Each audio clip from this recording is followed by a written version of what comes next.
Hello and welcome to my channel Happy Hours. In the last video, we discussed about the citizenship, modes of acquiring citizenship, modes by which Indian citizenship can be lost, dual citizenship, and an important question, Citizenship Amendment Act 2019. Today we are going to start fundamental rights, which I am going to continue in the next few videos. Today I am going to discuss about the human right, natural right, nature of fundamental right, judicial review, etc. It means I am going to tell you about the rights. So let us proceed first with an understanding of right. First, what is right? Rights are the claims, not the privileges.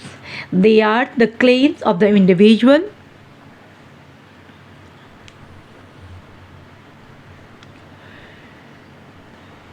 on an authority, means it is a legal thing.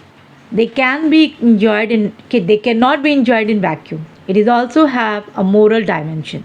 They are those conditions of social life without which an individual cannot live as his or her best. We can also say that the rights are essential for the development of an individual's personality. Now we should understand what is a fundamental right. They are the basic rights without which an individual cannot survive. To understand fundamental right in more detail, we should first understand what is human right. Human rights are those rights which are considered essential for the dignified human existence. It comes to us by the liberals. Now, to understand further, we should first understand the natural right. The natural right concept was given to us by John Locke, and he spoke about the three natural rights. The first one is the right to life, second one is the right to liberty, and the third one is the right of property. They are not given by the state or any individuals. We are having these rights because we are born as human. There are ample of property. So John Locke was having an opinion that if we put our labor in the resource, then that is going to become our property. And the right of life is considered as absolute right. It is inalienable right. In a note, we can understand that these rights were not considered as absolute right. It was held that these rights have not been given to one individual by any other individual or by any state. And as no individual or a state has given these rights to an individual, no one has the right to take it away from us. These rights were considered as inalienable rights. It was held as just as we cannot alienate a tree from its right to have leaves, fruits, and flower, with ending its existence. Similarly, we cannot alienate an individual from the rights without ending his or her existence. Many theories evolved, by the theory of human rights never evolved as such. During Second World War, the community realized the importance of human rights of an individual. There were the two major incidents which took place during the Second World War. The first was the mass killing of Jews by the forces of Hitler in the name of racial supremacy. And the second one, the atom bomb attack on the Hiroshima and the Nagasaki. It shattered the community, and the world community started thinking that if the human rights are to be treated like animals, then the world will be destroyed. So the world community decided to check future wars. Because the war is the greater violence of human rights. War leads to the loss of life, which means it is going to end the right of life. It takes the right to property of an individual because people become refugees.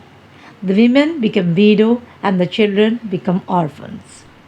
So the UN was established with the aim of stopping the future wars. But in the Charter of UN, our human rights are not codified, but the steps were taken to codify the human rights of an individual. UN General Assembly adopted Universal Declaration of Human Rights on the 10th of December 1948. It contains the preamble on human rights. The human rights are incorporated in Indian Constitution. and they are named as fundamental rights.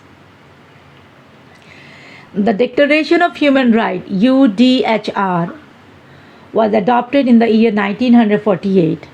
The day is observed as International Human Rights Day. It is a source of human rights in the world.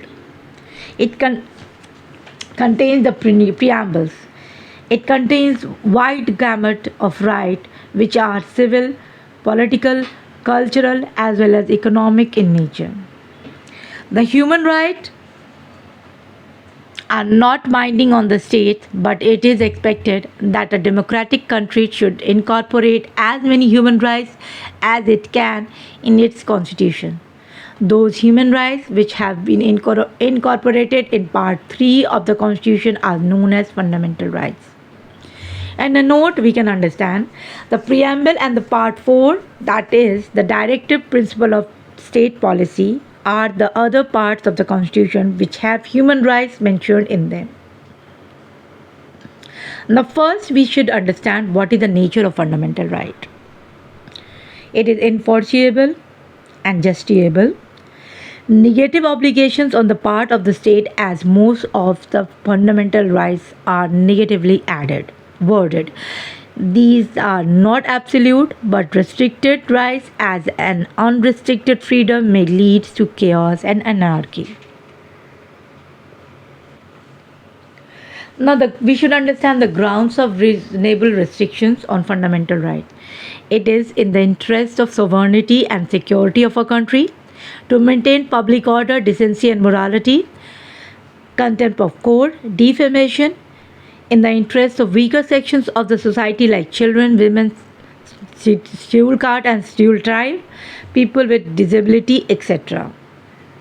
What are the absolute fundamental rights? The right against untouchability, which is defined in Article number 17. Right to education, Article number 21, Clause A. Provision of employment of children below 14 years of age in hazardous occupation in the Article number 24. Rest are not absolute. Even the right of life and the right of liberty is having some restrictions. Before understanding any other thing, we should first define a state. The article number 12 has defined the state for the purpose of part 3. The expression state includes the government and the parliament of India, the government and the legislature of each state, any local or any other authority within the territory of the government of India or under the control of government of India like Panchayati Raj, government of organizations, etc.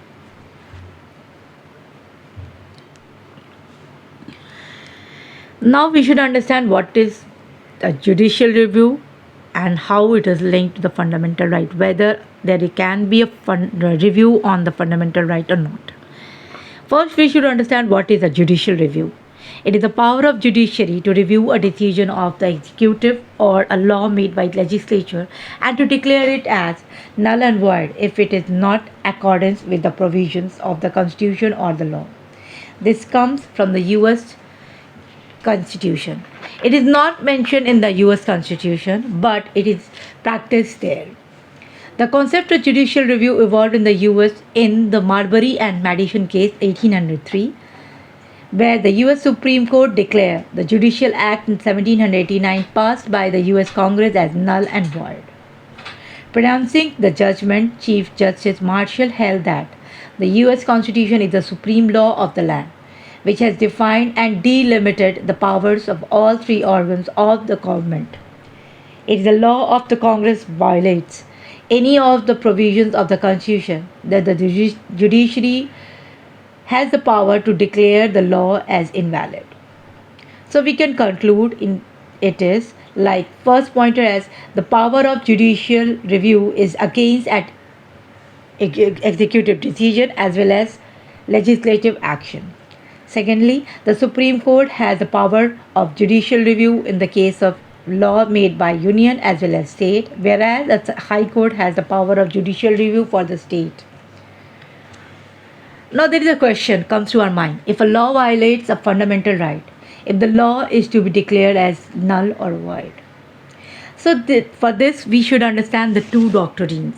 First is the doctrine of severability and the second is doctrine of eclipse. The doctrine of severability is defined in Article number 13, Clause 1 and Article number 13, Clause 2. Article number 13, Clause 1 holds that the laws enforced in the territory of India immediately before the commencement of Constitution is, so far as they are consistent with the fundamental rights, to be declared as void, to the extent of such inconsistency. It means preconditional constitutional laws. Now, the Article number 13, Clause 2 holds that the state shall not make any law which takes away or abridges any of the fundamental rights, and any law made in contravention of these laws to be declared as void to the extent of such contravention. It is also known as post-constitutional law. Now we should understand the doctrine of eclipse. The Supreme Court in the Bhikaji Narayan versus State of MP case gave the doctrine of eclipse. The court held that a law, even if it is inconsistent with the fundamental right, may not be declared as dead law altogether, but it will be overshadowed by the fundamental right. The eclipsed part gets revived and effective again if the provisions brought about by the fundamental right is removed by the amendment to the Constitution. In a note, we can understand the Supreme Court in the Sri Ambika Mills case held that the doctrine of eclipse is applicable for pre as well as post constitutional laws.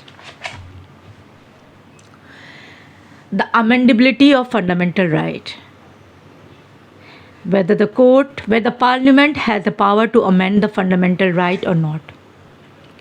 Article number 13, Clause 2 holds that the state not to make a law which takes away or abridges a fundamental right. The First Amendment Act 1951 added Articles 15, subclause 4 and 31, Clause B, and the 9th schedule in the Constitution. Now we should understand what is 15, Clause 4. It authorized the state to make special provisions for the socially and economically backward classes, included the scheduled tribe and scheduled caste. The Schedule 9, it contains the social legislations like the Land Reformation Act passed by the parliaments as well as the state legislatures. The Article 31, Clause B, it mentioned that any law added in the 9th schedule not to be subject of judicial review. Whenever there is an amendment, there is a challenge. The Sankri Prasad was the Union of India case 1951, where the Supreme Court held that the Parliament has the power to amend the fundamental rights. In the Sajjan Singh versus the State of Rajasthan case 1965, the Supreme Court upheld his earlier decision. But in the Golaknath versus State of Punjab case 1961, and 11 judges benches of the Supreme Court by the majority of 6-5 held that the Parliament has no power to amend the fundamental rights. For this, we have to understand the doctrine of prospective overruling, that is, the judgment will have a prospective effect and not a retrospective effect. Now, what is the prospective effect? It means from the future date, whereas retrospective means from the past date. This was a turning point in the history of India. It was the reason of the conflict between the legislature and the judiciary. In reaction to Golaknath case, they passed a 24th Amendment Act and changes were made in Constitution. Changes were made in the Article number 13. The amendments were made in the Article 368, which talks about the process of amendment.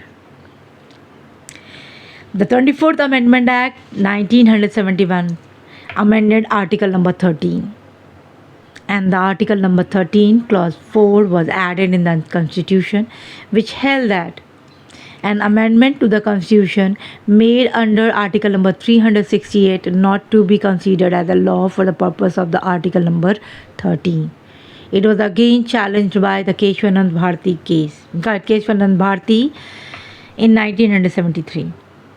In the Keshwanand Bharati versus State of Kerala case, 1973, the Supreme Court gave the judicial innovation of the basic structure of doctrine. The Supreme Court held that the Parliament has the power to amend any part of the Constitution, but the basic structure is not to be disturbed. In this case, Supreme Court did not elaborate on what constitutes the basic structure of the Constitution, but in its various other judgments given in the future, the court held that the following aspects constitute the basic structure of the Constitution. By this, I am concluding my video. Thank you.